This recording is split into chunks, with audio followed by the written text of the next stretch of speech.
प्रिय दर्शकों, अहिल्या क्लासेस के YouTube चैनल में आपका एक बार फिर से स्वागत है।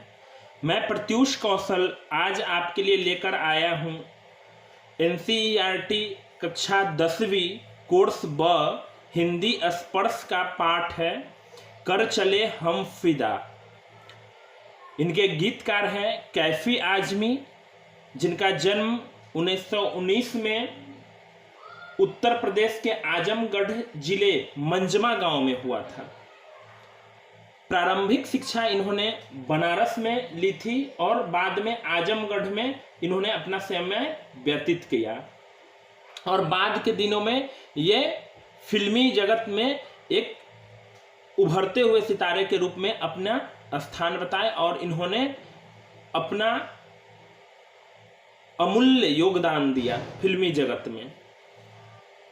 तो हम लोग जानते हैं और हम लोग देखे भी होंगे कि यह जो गीत है कर चले हम फिदा, यह फिल्म हकीकत फिल्म का है। यह हकीकत फिल्म का ये गीत है कर चले हम फिदा, जिसमें इन्होंने उस समय भारत चीन के मध्य जो युद्ध हुआ था उस पर बखूबी इन्होंने अपनी भावनाओं को, अपने राष्ट्र प्रेम को दर्शाने का प्रयास किया है।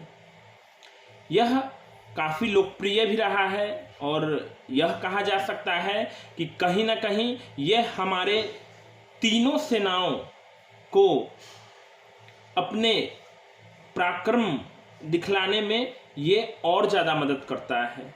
और कहीं ना कहीं जब ये गीत आज भी हमारे कानों पर सुनाई देते हैं, जब हम इसे सुनते हैं, तो कहीं ना कहीं हमारे अंदर, एक आम इंसान के अंदर भी राष्ट्र प्रेम की भावना जग जाती है और वह व्यक्ति कहीं ना कहीं हमारे वीर सपूतों के द्वारा दिए गए शहादत को फिर से क्या करता है, जीवंत कर देता है।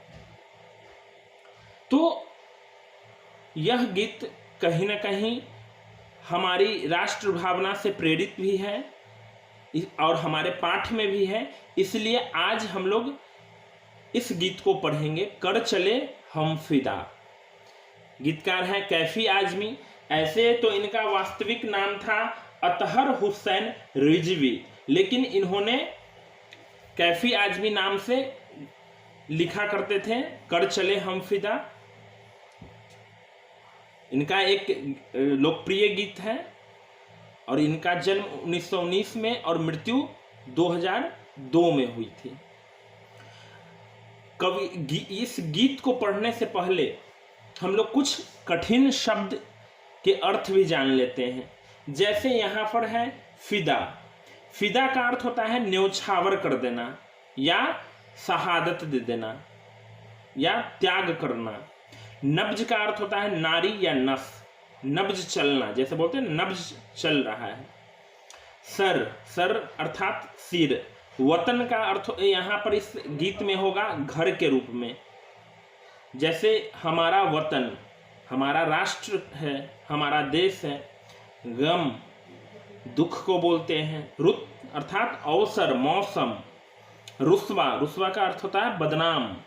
इश्क, प्रेम या स्नेह भी बोलते हैं। कुर्बानी मतलब बलिदान होना या शहादत देना।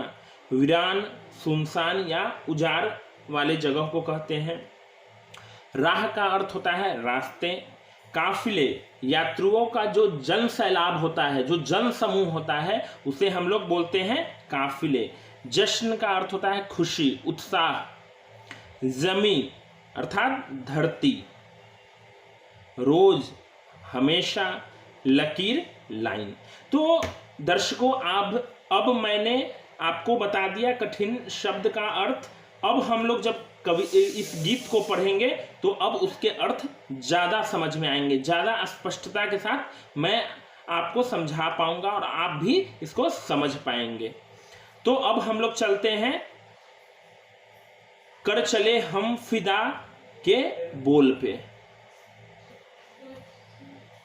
प्रस्तुत पंक्ति है कर चले हम फिदा जानो तन साथियों, अब तुम्हारे हवाले वतन साथियों। सांस थमती गई नब्ज जमती गई, फिर भी बढ़ते कदम को न रुकने दिया। कट गए सर हमारे तो कुछ गम नहीं, सर हिमालय का हमने न झुकने दिया। मरते मरते रहा बाकपन साथियों, अब तुम्हारे हवाले वतन साथियों।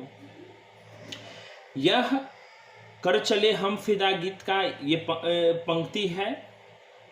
यह गीत भारत और चीन के मध्य 1962 में जो युद्ध हुआ था और उसके बाद जो फिल्म बनी हकीकत, उसमें यह गीत था जिसको कैफी आजमी ने लिखा था। यह कहीं ना कहीं यहाँ पर कैफी आजमी जी बताना चाहते हैं कि यहाँ अरुणाचल प्रदेश में जो हिमालय की बर्फीली चोटियां हैं, वहाँ पे डटकर जो हमारे वीर सपूत थे, जो महान योद्धा थे, उन्होंने दुश्मनों के दांत खट्टे कर रहे थे। उन्होंने इतनी वीरता से लड़ी, इतनी जाबाज भारतीय सैनिक थे कि यहाँ पर उनके बाकपन, उनके शहादत को अपने शब्दों में पिरोने का काम कैफी आजमी ने किया है। यह कहीं ना कहीं हमारे गौरव गान की गाथा है, कहीं ना कहीं हमारे योद्धाओं का पराक्रम है, जो हमें मजबूर करता है कि हम भी अपने देश के लिए कुछ करें। क्योंकि वीरता पुरुष का श्रृंगार होता है, व्यक्ति का श्रृंगार होता है। इसलिए यहां पर दिखलाया गया है कि कैसे हमारी सेनाएं पूरी तटस्थता के साथ, पूरे निष्ठा के साथ हमारे देश के लिए चीन के खिलाफ युद्ध लड़ी थी। अब हम लोग चलते हैं, पंक्तियों को समझने का प्रयास करते हैं। ये जो गीत है यह युद्ध भूमि का है, जहां पर हमारे सपूत अपनी शहादत दे रहे होते हैं। तो उनका एक ही भाव होता है, उनके अंदर जो भाव उत्पन्न होते हैं, वहां के परिस्थितियों को देखकर उसी भाव को और वो अपने नए पीढ़ी से क्या अपेक्षा रखते हैं, वह इस पंक्तियों से आपको पता चल जाएगा। कर चले हम फिदा जानो तन साथियों, अर्थात वो वीर विभूति, वीर सैनिक अपने नए जनरेशन को, आने वाले नए सैनिकों को बोल रहे हैं, यहाँ के उन युवाओं को बोल रहे हैं जो देश के लिए कुछ करना चाहते हैं। बोल रहे हैं कर चले हम फिदा, अर्थात हम तो क्या कर रहे हैं, अपना जीवन, अपना शरीर तो हम इस देश के लिए न्यौछावर करने जा रहे हैं, कर रहे हैं। तन साथियों, जान, तन मन धन से हम क्या कर रहे हैं, अपने आप को न्यौछावर कर रहे हैं, कर दिए हैं अपने देश के लिए। अब तुम्हारे हवाले वतन साथियों, वतन का अर्थ है राष्ट्र। अब ये मैं तुम्हारे हवाले करके जा रहा हूं, ये तुम्हारी जिम्मेदारी है कि अब आप अपने मातृभूमि की रक्षा करेंगे, क्योंकि हम में जितना सामर्थ्य था उतना हमने किया। अब आपकी बारी है, अब आप इस देश के लिए कुछ कीजिए। सांस थमती गई नब्ज जमती गई, जो युद्ध हो रहा था वो उसमें क्या था, इतना पराक्रम था कि क्या था, सांस थम रहा था। सांस थमना का मतलब रुक रहा था, मतलब यहाँ के वीर सपूत अपनी जान की बाजी लगा रहे थे, बहुत सारे शहादत को प्राप्त हो रहे थे, तो सांस थम रही थी, खत्म हो रही थी, जीवन खत्म हो रहा था। सांस का अर्थ यहाँ पर लेंगे अर्थ जीवन के रूप में, जीवित रहने के रूप में। सांस थमती गई, अर्थात सांस क्या हो रही थी, टूट रही थी। जब सांस टूटता है तो व्यक्ति की मृत्यु हो जाती है, लेकिन योद्धा जब युद्ध भूमि पर मरता है तो वो मरता नहीं है, वो शहादत को प्राप्त करता है, वो वीर गति को प्राप्त करता है, वो सुमृत्यु को प्राप्त करता है। तो यहाँ पर सांस थमती गई, अर्थात अब सेना के सांस क्या थी, जवाब दे रही थी, सांसें टूट रही थी, नब्ज जमती गई। जो नब्ज नस नारी थे वो जम रहे थे युद्ध भूमि में। युद्ध की विकरालता को समझिए कि कैसे सांसें थम रही थी, नब्ज जमती जा रही थी। इतना पराक्रमी युद्ध हो रहा था कि वो अपने देश को बोल रहे हैं, अपने मित्रों से बोल रहे हैं, अपने युवाओं से बोल रहे हैं कि उस युद्ध में उनकी शहादत हो रही है। और क्या हो रही है, वो इस दुनिया से अलविदा कह रहे हैं। इस दुनिया को क्या कर रहे हैं, अलविदा कर रहे हैं। अब इस दुनिया से प्रस्थान कर रहे हैं, क्योंकि उनका जो कार्य था उन्होंने पूरी निष्ठा के साथ किया, पूरी ईमानदारी से किया, पूरे कर्मठ होके किया। फिर भी बढ़ते कदम को न रुकने दिया। विरोधी कितना भी बड़ा था, लेकिन भारतीय सैनिक अपने कदम को कभी रोका नहीं, बढ़ाते रहा। फिर भी बढ़ते कदम को न रुकने दिया।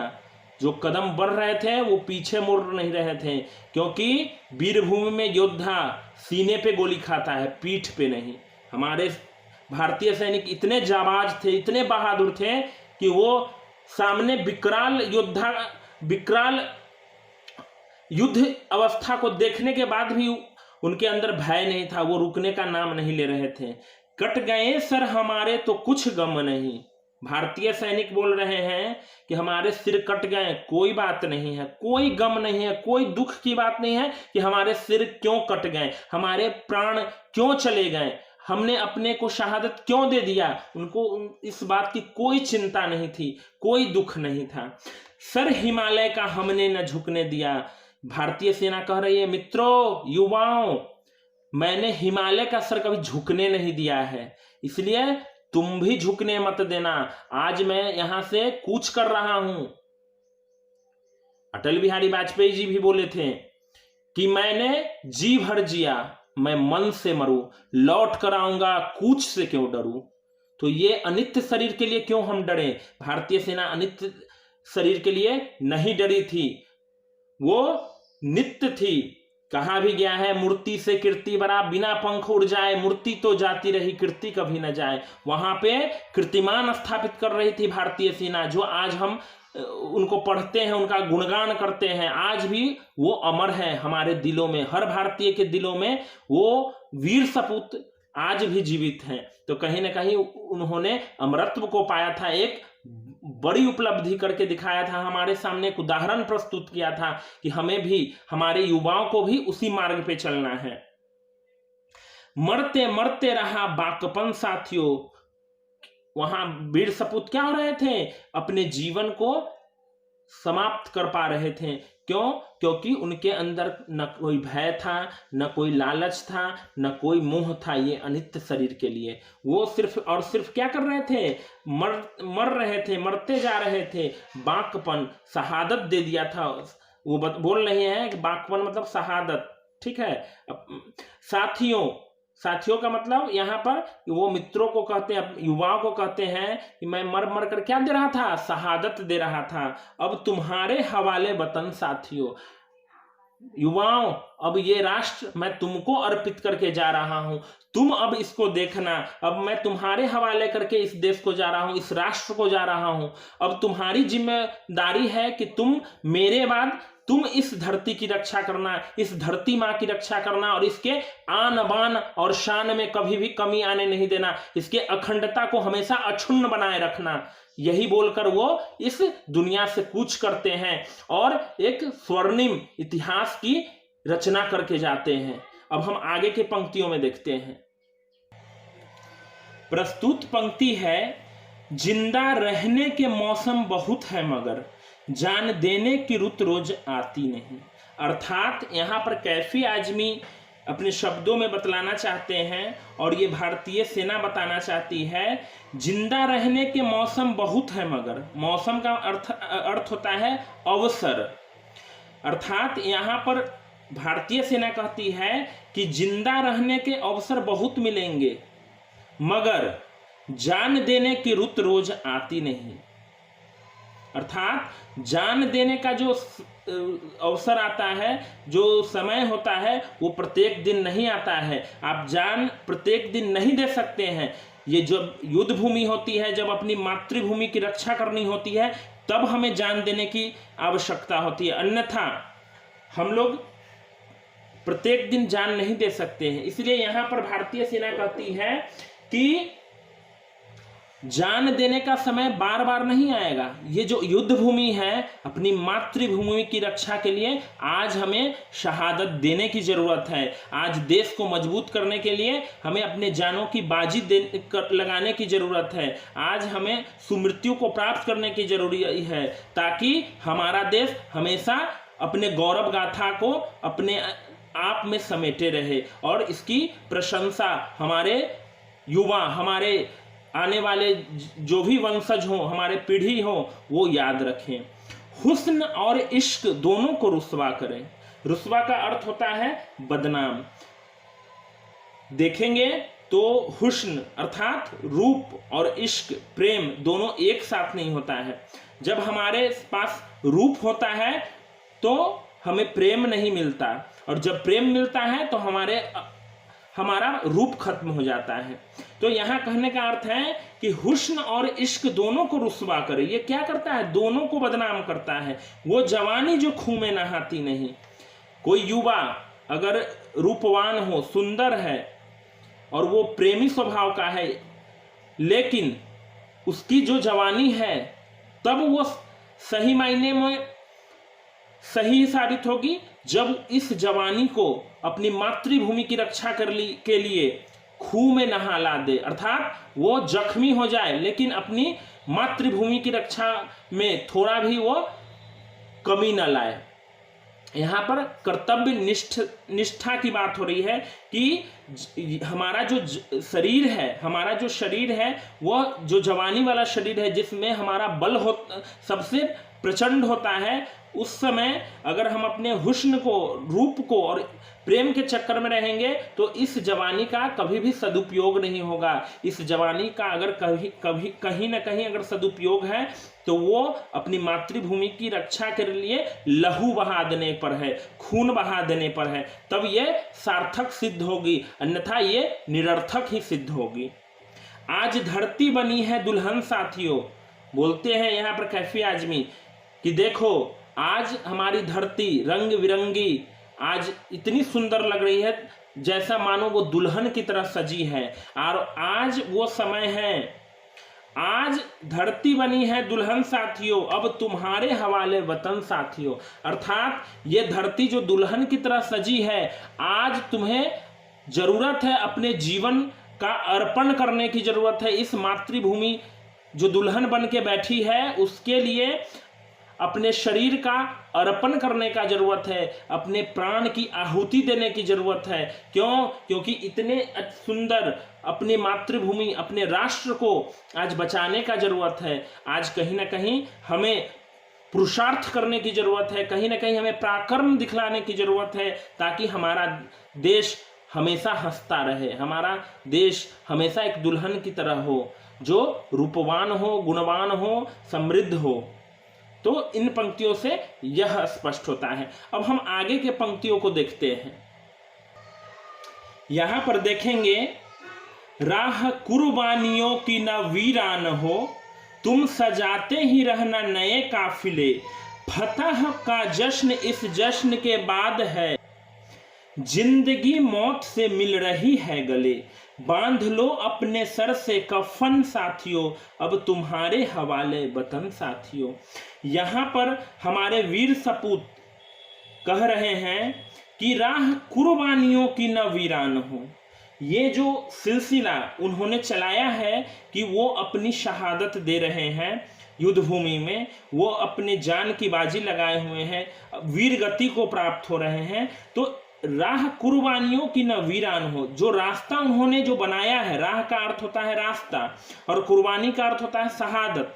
जो उन्होंने शहादत का जो रास्ता बनाया है, वो कभी वीरान नहीं होना चाहिए, वो कभी सुनसान नहीं होना चाहिए। ऐसा नहीं कि वो शहादत देकर चले गए और आगे की पीढ़ी में कोई है ही नहीं शहादत देश की रक्षा के लिए अपनी जान देने वाला। तो वो कहते हैं कि जो हमने रास्ता शहादत का बनाया है, जो हमने कुर्बानी, जो हमने अपने मिट्टी के लिए, अपने मातृभूमि के रक्षा के लिए जो हमने राह जो बनाया है, जिसमें हम शहीद हो जाते हैं, वो कभी वीरान नहीं होना चाहिए, वो कभी खत्म नहीं होना चाहिए। तुम सजाते ही रहना नए काफिले, अर्थात वो नए पीढ़ी को कहते हैं कि मैं तो अपने प्राण की आहुति देकर चला जाऊंगा, लेकिन जो रास्ता मैंने बनाया है वो रास्ता कभी बंद नहीं होना चाहिए, कभी वीरान नहीं, अकेला नहीं पड़ना, सुनसान नहीं होना चाहिए। तुम भी क्या करोगे, इसी राह पर चलोगे जिस राह पर मैं चल रहा हूं और जो रास्ते को बना रहा हूं।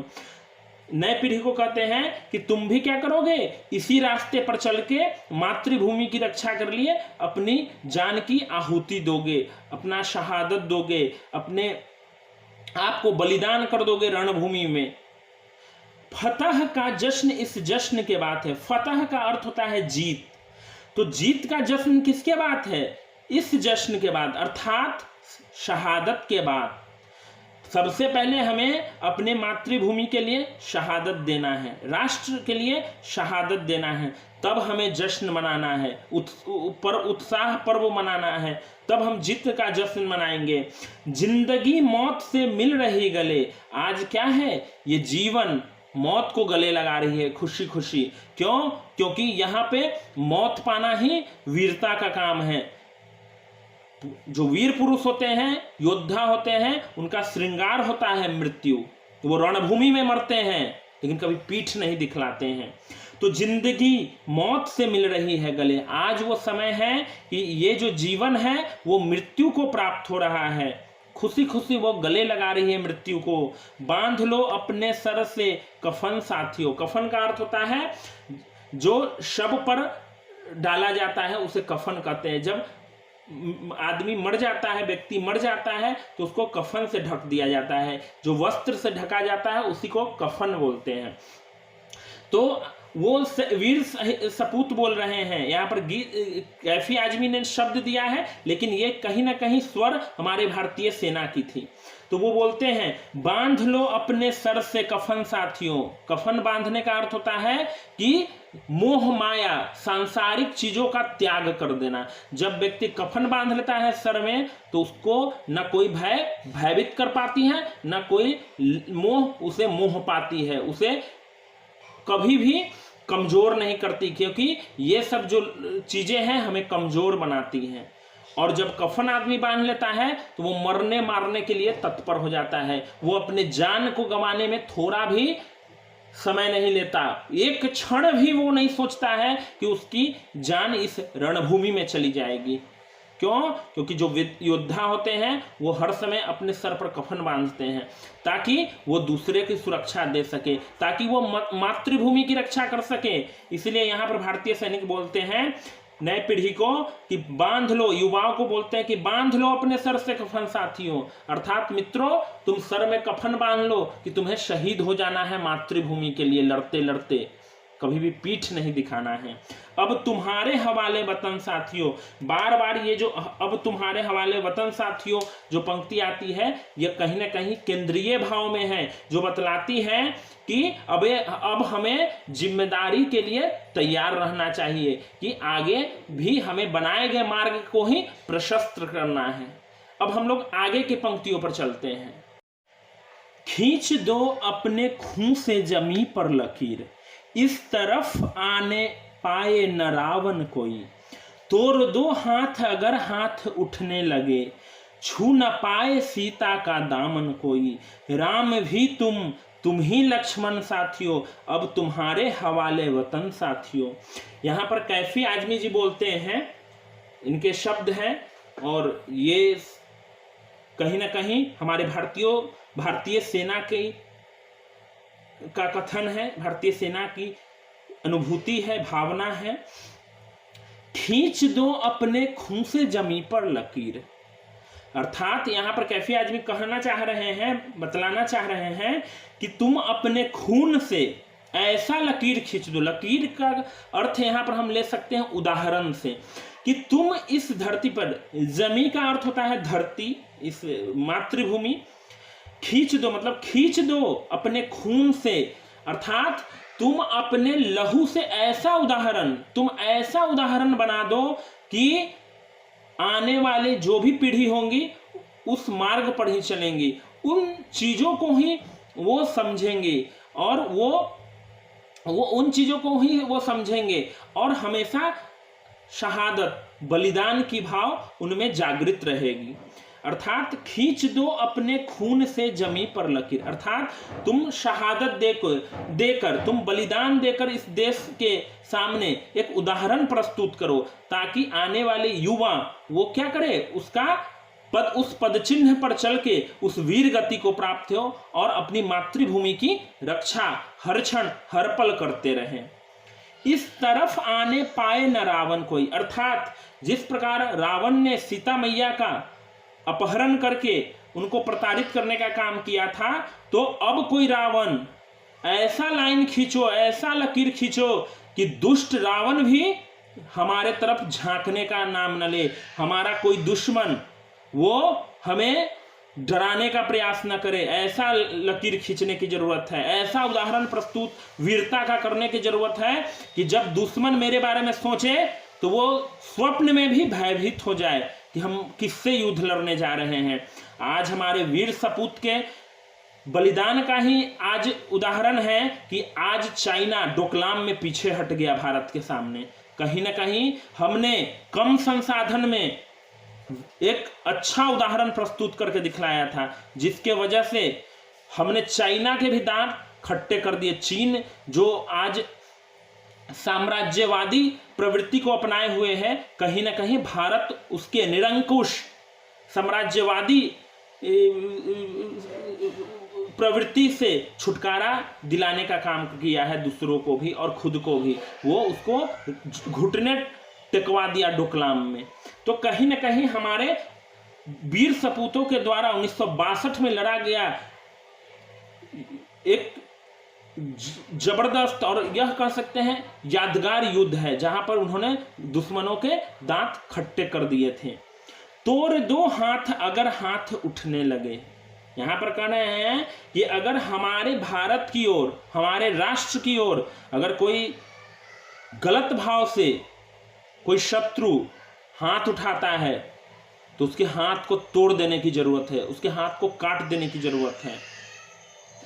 छू न पाए सीता का दामन कोई, अर्थात हमें इतना सक्षम बनना है, हमें इतना पराक्रम दिखलाना है कि अगर हमारे देश की ओर कोई शत्रुता भाव से अगर कोई हाथ उठाता है और हमारे अस्मिता, हमारे महिलाओं की अस्मिता को, हमारे मातृभूमि की अस्मिता को वो छूने का काम करता है गंदे भाव से, बुरे भाव से, तो हम उसकी हाथों को तोड़ देंगे। यहाँ सीता मातृभूमि के लिए प्रयोग हुआ है। छू न पाए सीता का दामन कोई, हमारे मातृभूमि को कोई छू न पाए, ऐसा उदाहरण प्रस्तुत करना है बलिदान देकर अपने देश के लिए। और ऐसा उदाहरण प्रस्तुत करना है कि आने वाले चिरकाल तक कोई दुश्मन न पैदा ले इस धरती पर, इस पृथ्वी पर, कि वो भारत की ओर टेढ़े आंख करके देख सके, वह कुदृष्टि न डाल सके। ऐसा उदाहरण प्रस्तुत करना है। राम भी तुम ही लक्ष्मण साथी हो, अर्थात यहाँ पर कैफी आजमी जी बताना चाहते हैं कि राम और लक्ष्मण दो बहुत प्रगाढ़ प्रेम वाले दो भक्त भाई थे। एक दूसरे, लक्ष्मण क्या थे? राम भक्त थे। वो राम की का ही बातों का अनुसरण करते थे। तो यहाँ पर कहने का मतलब कि जो हमारे देश की जनता है वही राम है, वही लक्ष्मण है, अर्थात दोनों के बीच में भाईचारा होने की जरूरत है। जिस प्रकार राम लक्ष्मण में बहुत ज़्यादा प्रेम था, बहुत ज़्यादा स्नेह था, दोनों भाई भाई थे, उसी तरह हमें अपने नागरिकों के बीच भी राम लक्ष्मण जैसे प्रेम दिखलाने की जरूरत है और एकजुट रहकर दुश्मनों के दांत खट्टे करने की जरूरत है, ताकि हम सबसे बली हूं, क्योंकि कहा भी क्या है, एकता में बल होता है। तो जब हम मिलकर रहेंगे, जब हम साथ साथ रहेंगे, तो हमें कोई तोड़ नहीं पाएगा, कोई भी दुश्मन हमें हरा नहीं पाएगा, पराजित नहीं कर पाएगा। अब तुम्हारे हवाले वतन साथियों, यहाँ फिर से गीतकार कैफी आजमी जी बतलाना चाहते हैं कि अब तुम्हारे हवाले वतन साथियों, अर्थात अब नए पीढ़ी को जरूरत है आगे आने की और अपने मातृभूमि पर अपने प्राणों की आहुति देने की, क्योंकि जो वर्तमान सेना थी, भारतीय सेना, उन्होंने तो अपना शहादत दे दिया, लेकिन उस शहादत के मार्ग को फिर से प्रशस्त अगर कोई करेगा तो हमारे भारतीय युवा करेंगे, उन्हीं के मार्ग पर चलेंगे और अपनी मातृभूमि की रक्षा करते रहेंगे, ताकि कोई भी दुश्मन बुरी नज़र से हमारे देश की ओर ना देख सके, हमें डराने की जरूरत ना कर सके। यहाँ पर कैफी आजमी जी बतलाना चाहते हैं। तो कहीं ना कहीं ये कविता राष्ट्र प्रेम से प्रेरित है और ये हमें भारत और चीन के मध्य 1962 में हुए युद्ध का जीवंत उदाहरण प्रस्तुत करता है। कहीं ना कहीं इतना बिंबात्मक शब्द का प्रयोग किया गया है कि वह युद्ध का मैदान दिखता है, वो हमारे वीर सपूत दिखाई देते हैं जिन्होंने कम संसाधन में असीम पराक्रम दिखलाया, अदम्य साहस दिखलाया, जो एक सेना के लिए, एक युवा के लिए श्रृंगार होना चाहिए। वीरता श्रृंगार होता है वीरों का, अर्थात यह हमारे अंदर मातृभूमि की जो भाव है, जो सेवा का जो भाव है, उसको मजबूत करती है और यह बहुत लोकप्रिय गीत भी हुआ। तो दर्शकों, मुझे आशा है कि आप लोगों ने बखूबी इसको सीखा, जाना। तो मैं आपसे यह कहना चाहता हूं कि अगर यह वीडियो पसंद आता है तो इसे शेयर कीजिए, लाइक कीजिए और सब्सक्राइब कीजिए। तब तक के लिए धन्यवाद।